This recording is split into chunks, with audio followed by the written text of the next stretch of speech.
Today is the 15th of August, 1988, and this is Ken Folsom now speaking, and I have with me my Army buddy, Everett Grant, and we are in his cellar in Norridgewock, Maine. Everett, you correct me now if I make mistakes. You're doing fine, Ken. You're doing fine. Fine. We're in his cellar. We're here alone. And we decided to make a tape and try to reminisce over our first meeting, and also when he first went into service and when I first went into service and how we met and so on. So we're going to take off from there. Now, Everett, if I understand it right, you were in service before you went in service for World War II. Is that right? Yeah, I had,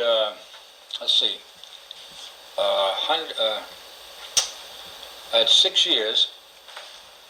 I had 6 years with the National Guard in Skowhegan, Maine. Now, this is before World War II. Before, yeah. I was 17 years old. Then, when I got into service, because they knew that, and during our basic training, they held me for cadre. That was the new guys coming in. You'd give them calisthenics and close order drill and things like that. Just kind of shape them up, right face, left face, things that they didn't know. And as I've told you many times, I got into some trouble with a sergeant and lost that job and went overseas into the war. Landed in Africa. Were you discharged prior? I was discharged from the National Guard before that. Oh, all right. Yeah. And then you were drafted, or did you I was join? drafted. I was too. I was drafted too. I was drafted. And then when you were drafted in World War II, then you went into Africa. Is that right? I went into Oran, Africa. Hey, I went into Oran, Africa. But Did you go to that camp they had there, Lion Mountain? the Lion Mountain, exactly right. That's where I was. Now, I don't remember the month that I went there. In fact, I don't even remember the year, Everett. But now, I went in. This being 1988, we're talking about 44 years ago. 43.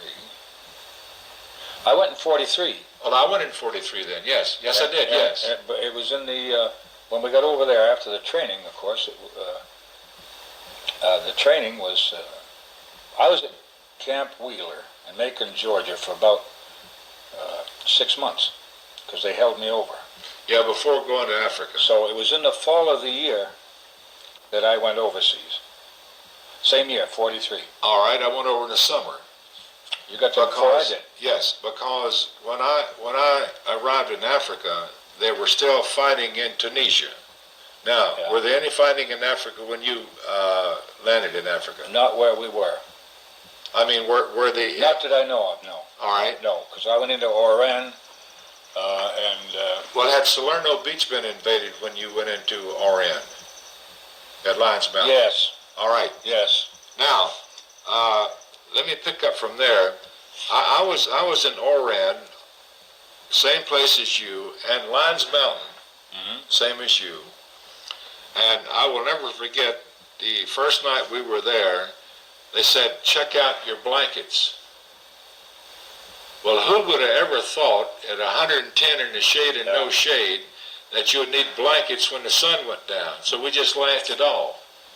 And all we had was hay piled on the ground in the tents. I guess you were in tents too. They didn't build in the barracks there. That's right, tents. And so when the sun went down, about an hour afterwards, the temperature fell like I never seen a temperature fall in my life, and we'd like to have froze that night. Now, speaking of getting cold at night, I don't think I've ever been in any country where it could get that hot at daytime and then get that cold at night. And also there, I understand in Africa in the summer month, the rainy season starts the same day every year. Did you hear that when you were there? No. They said it was the same day every year and hadn't missed since they kept records of rain. And believe it or not, you were there. I know the dust would have to be up to your ankles and above. And when it started to rain and all that turned into mud. Mud. I remember one night, it's along this same line. I was going up Hill 593, and there was a long line of us at night. Couldn't light a match, and you didn't know who you were walking with, or what outfit. And a mule switched his hind end and knocked me down over the bank. Well, time I crawled, down the mountain, I crawled back up and got into that line again, but I don't know who I was with that time. And you didn't dare to talk, and you didn't dare to light a match. So when I got to the top of the mountain, I was lost. And Prater stopped me 3 times from going, Sergeant Prater. Yes, I remember him. Once I heard rifle bolts clicking, and he says, he stepped it out in front of me. That's Germans. You're going the wrong way. Did that 3 times. I was just wandering around. Well, anyway, I came to a stone wall.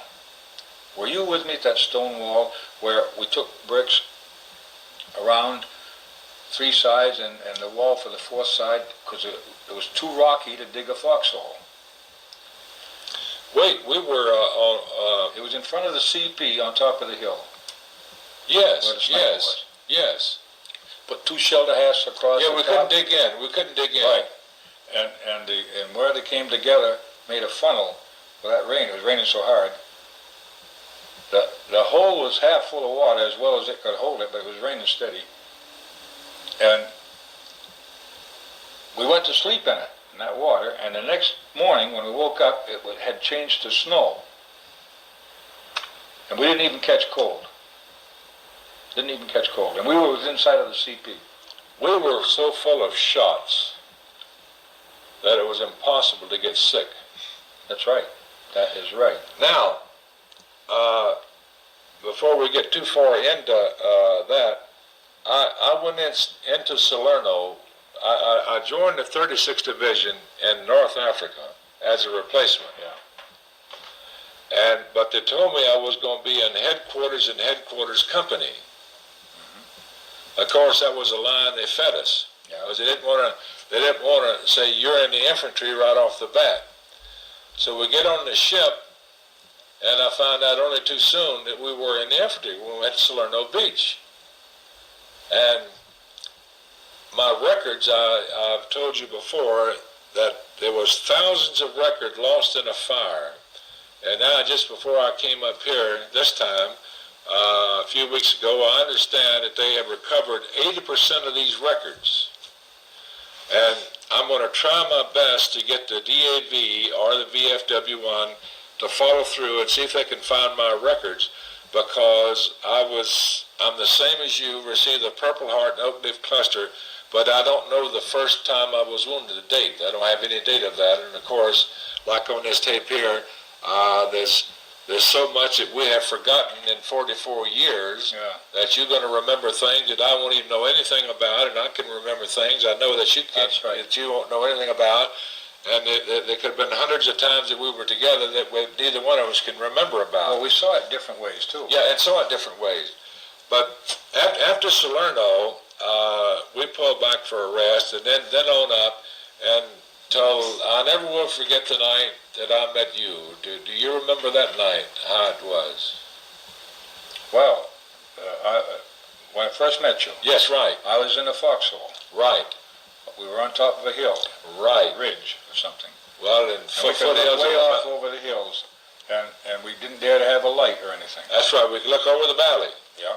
So I was sitting there wondering what was going to be next, and kind of putting my mind in neutral so I wouldn't worry too much. And I heard this music playing, and I hollered over, "Hey, have you got a radio over there?" And you said, No, I'm playing a guitar. Come on over.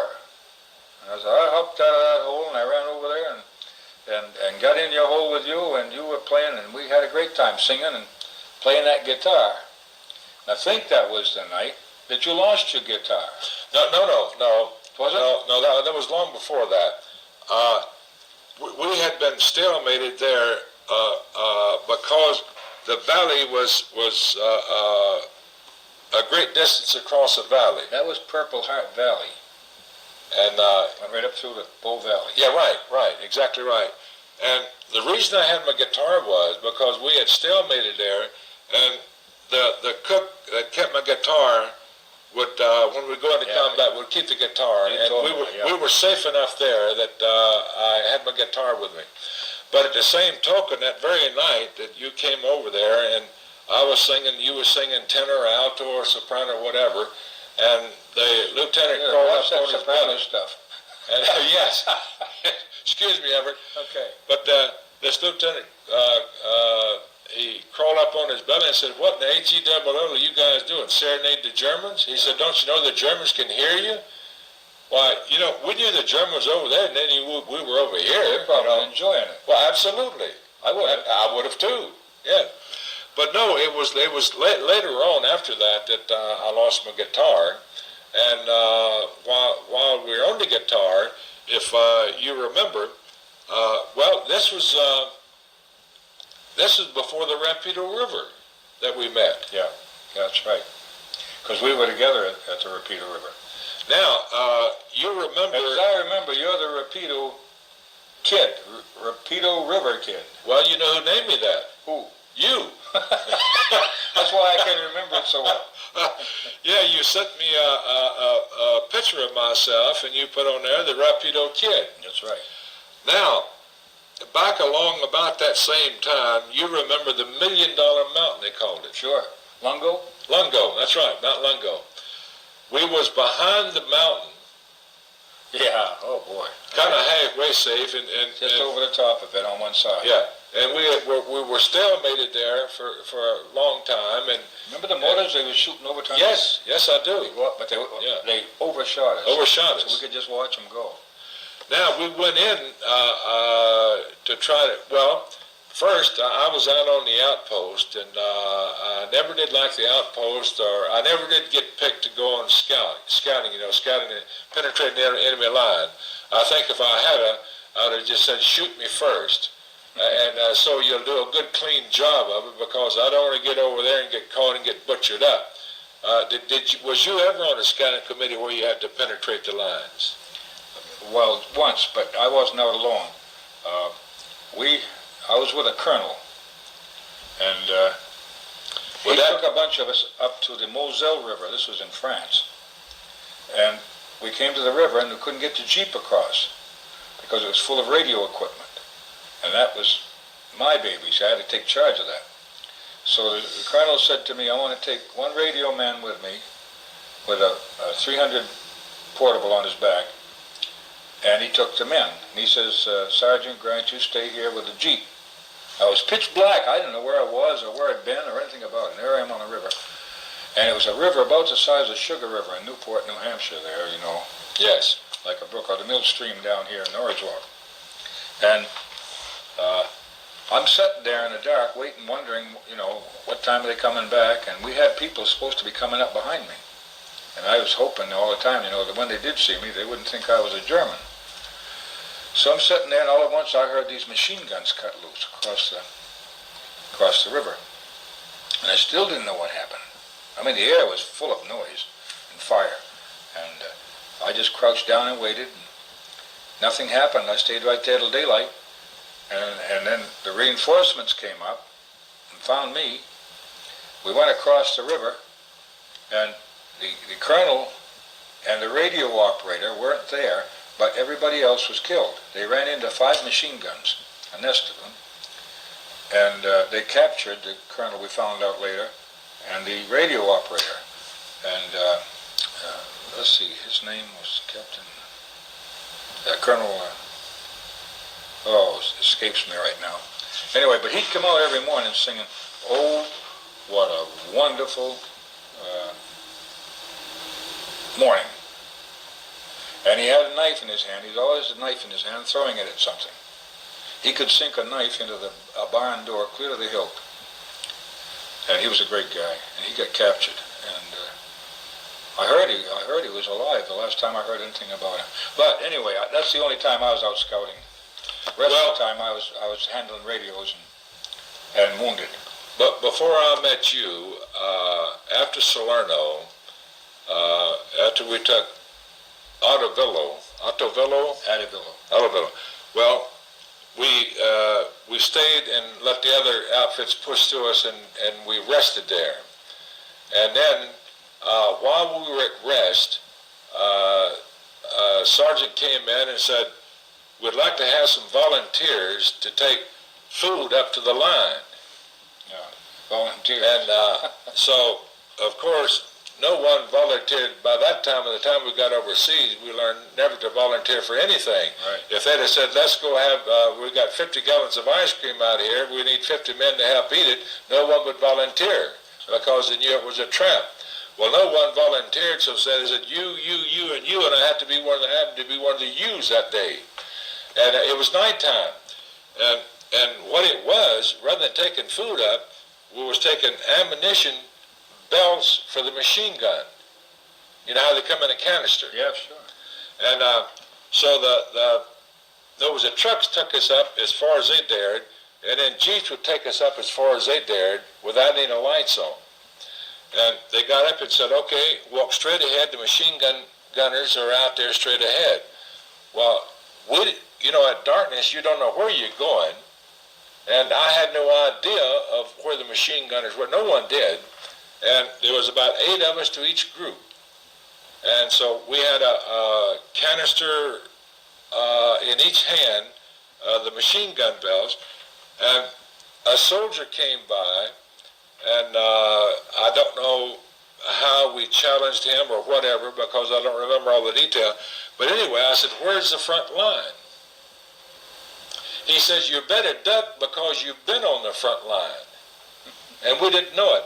And no sooner as he said that, a shell landed, and I don't know how close it was, but I remember being lifted up in the air, and I floated. It was like slow motion, floated over, and about 3 feet ahead of us was a dip. I don't know whether it was a dried up creek bed or just a mountain terrain, and I fell in the bottom of this, and a wagon wheel came down right over my head and made like a necktie around my neck.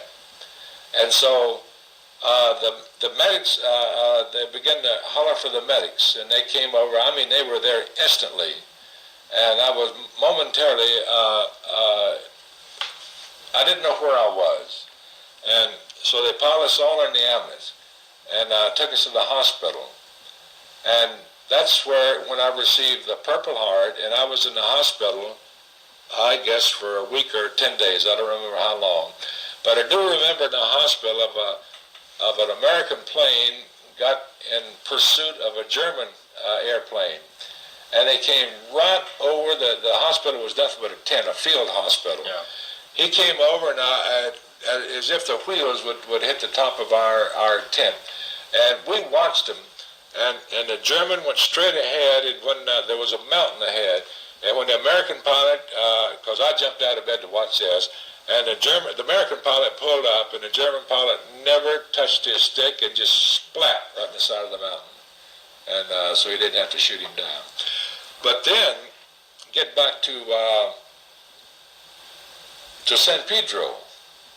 You were there at San Pedro, Yeah, because that's where the picture was a moment ago there. You remember the tanks that came up to go in with us, and they were going to pull on their tank at 12 o'clock noon. You remember that? It was the first time that we ever pulled a noon attack. I've ridden on so many tanks, but most of it was in France. Yes, right. Because we didn't have too much action with tanks in Italy because of like Bill Morgan said, mud mountains and mule. That's right. We moved 100 miles a day there for a while. But the night before the attack, Captain Strobel, I know you remember him. I remember him. Yeah. He was a Jack ASS. Yeah, that's true. And no one He liked went all that. to pieces at the end, though. Oh, did he? Yeah, he just shook and shook. Well, it's a wonder someone hadn't shot him. I tried to give. I met him in the aid station when I got hit, and tried to give him my. Let's see. No, it wasn't a P-38. It was.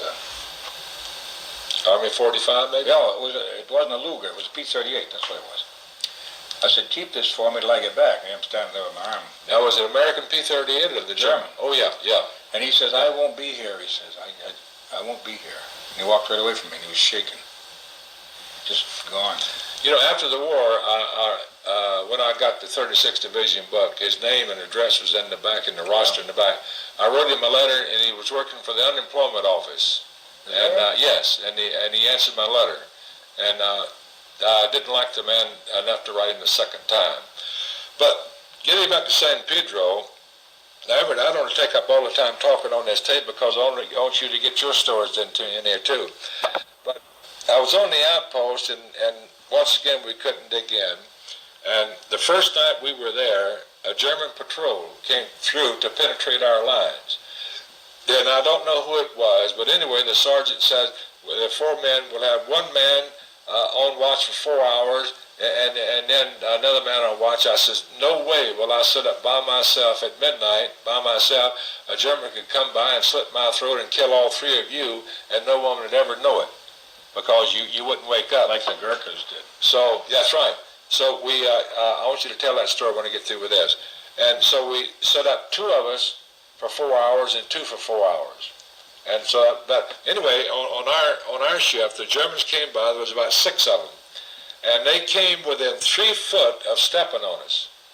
And the guy, we heard him come and speak in German. He said, what should we do? I said, we don't dare shoot. There's only 2 of us. We don't know how many there is of them. If we don't kill them all, they'll kill us. And so we took our hand grenades and held it in our hand with our finger on the pin in case they started something. Well, if we'd have threw it right amongst them, it would have got the other guys sleeping, and wouldn't have time. So anyway, they went on down, didn't know we were there, and came back up the same path, less than 2 hours, and went on. But when we went in, they called me down that night, and coming down the side of the mountain, the code word you couldn't send out over FM. And on an outpost, you had 4 ways, I think, to communicate: FM, a telephone, and a TG, and radio, and a radio. And so they would only transmit it on a TG, and it was missing dots. You couldn't get a good ground. And so all I got was Pola, the first word. I had no idea what the second word was, and I was challenged. He told me, they called me on the phone and says, come down immediately. And I had to go down by myself, and that was the most frightening experience. I get halfway down to an American machine gun nest, and the man made me stop, and he was ready to shoot me, and I begged for mercy, and finally the other guy said, he must be American, he speaks, good English. And he said, yeah, so does a lot of Germans. But anyway, he had me drop my rifle belt, my cartridge belt. With that accent, you shouldn't have had any trouble. That's right, exactly right. Germans don't learn the accent. They don't learn their southern accent. They speak good English. So he let me approach him, and so I was American, and they told me to grab a hold of the wire that the phone was attached to, and it'd lead me right back down to the CO tent. I had to drop loose of the wire, so whenever I backed up to put my gear up, I says, where's the 36th Division? He said, I don't have the slightest idea. And I had to just pick it. There was 2 paths. I picked one, and happened to end up right. Now, tell about the Gooks over there. Gurkhas, they were... Oh, Gurkhas, that's right. They were Indians. Well, didn't we call them the Gooks, though? Nickname? Did, but that's a nickname really for what they call the Vietnamese and the... oh, that's right. That's right, yeah. Vietnam people. Gooks. We call them Gurkhas, and they were wild. They carried these long, looked like a sword, but it was a curved knife. Curved knife, yes. And they had it in the sash on the belt, and they had, around their neck, they'd have a string of ears. Right. They had cut off people and strung them on this string of, and these people, I was more afraid of them. They were on our side. They were our allies, and I was more afraid of them than I was the Germans. I was too. At night time, for instance, there'd be 3 soldiers, Germans, sleeping side by side. They'd move up, making not a sound, slice the throat of the middle man, and then cut his ears off. And not touch the other 2. Of course, when the other 2 woke up and saw this guy in the middle, that they slept all night with his ears gone, they weren't any good for the rest of the war. They didn't dare to go to sleep. Absolutely. So they did a lot of harm that way.